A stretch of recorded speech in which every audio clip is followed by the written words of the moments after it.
Risk management is not about being safe. It's about staying alive long enough to win. Trading అనేది ఒక యుద్ధం అనుకుంటే risk management అనేది మన ఆర్మర్. లాభం మాత్రమే కావాలనుకునే వాళ్ళు మార్కెట్కి దొరికిపోతారు. సర్వైవ్ అవ్వాలి అని అనుకునే వాళ్ళు ముందు రిస్క్ మేనేజ్మెంట్ అనే ఆర్మర్ని వేసుకుంటారు.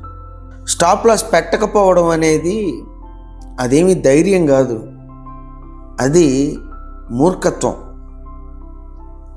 ఒక ట్రేడ్లో మొత్తం వచ్చిన లాస్ అంతా కవర్ చేసేస్తా, లేకపోతే ఒకే ట్రేడ్లో ₹1,00,00,000 కొట్టేస్తా అని అనుకుంటే మార్కెట్ మనల్ని చూసి నవ్వుతుంది.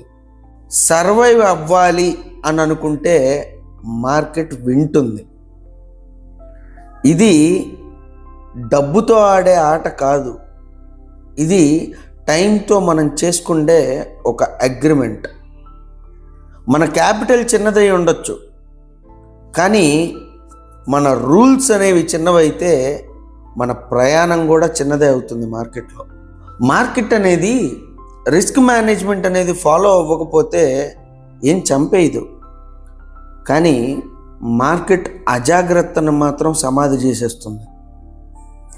రిస్క్ మేనేజ్మెంట్ అంటే భయం కాదు, అది గౌరవం. మార్కెట్కి కాదు, మన లైఫ్కి. సర్వైవ్ అయిన ట్రేడర్కే గెలిచే అవకాశం ఉంటుంది. మిగతా వాళ్ళు చార్ట్ చూస్తూ గడిపేయడమే. Subscribe to Mind Power Vault. Thank you.